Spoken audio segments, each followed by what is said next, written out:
lakas ng hangin. Ngayon nga ay araw ng Huwebes, araw ng aming pagsamba. Dadaan kami sa bahay ng kapatid kasi tuwing Huwebes, ayan, nakikisabay kami sa kanila. Tapos pag pauwi naman, sa iba kami nakikisabay, ganun. Kasi may mga gampanin pa sila, kaya mauna silang pupunta, nakikisabay kami, tapos huli rin silang uuwi. Kaya ang ginagawa namin, sa ibang kapatid kami nakikisabay. Ayan.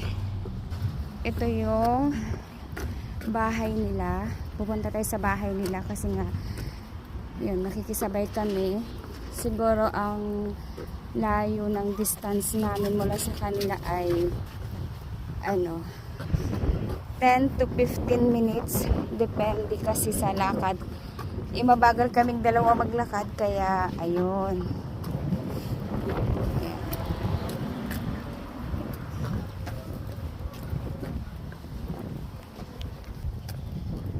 Masaya kami sa nilipatan namin kasi malapit na kami sa kapatid na pwede naming pagsabayan kasi sobrang laking pamasahe o gastos din yun kung pupunta kami ng magbabas kami tapos magti-train.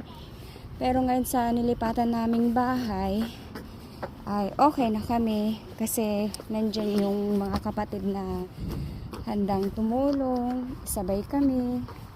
Mommy want to carry. Mamaya na anak kasi mabigat ka. Tsaka yung tinamin daan pababa. Daus-dus tayo sa baba. Ayan. Tapos ayan, dito ang oras ay 6:20. Pero hanggang kapag summer, mas mahaba kasi ang araw dito pag summer. Mga alas 5 ng madaling araw, maaga pa yun. Oo, sumisikat na yung araw. Tapos kapag sa gabi naman, 9 to 9:30, yan, ganito pa yung araw, mataas pa.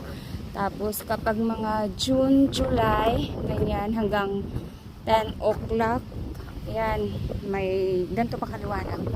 Kaya mahirap matulog kapag summer dito kasi maliwanag pa maliwanag pa ang kalangitan. Ayan, ganito yung mga bahay dito. Lakas ng hangin, parang kaming madadala. Ayan. Ang lagi-lagi kong kasama. Carry. Ang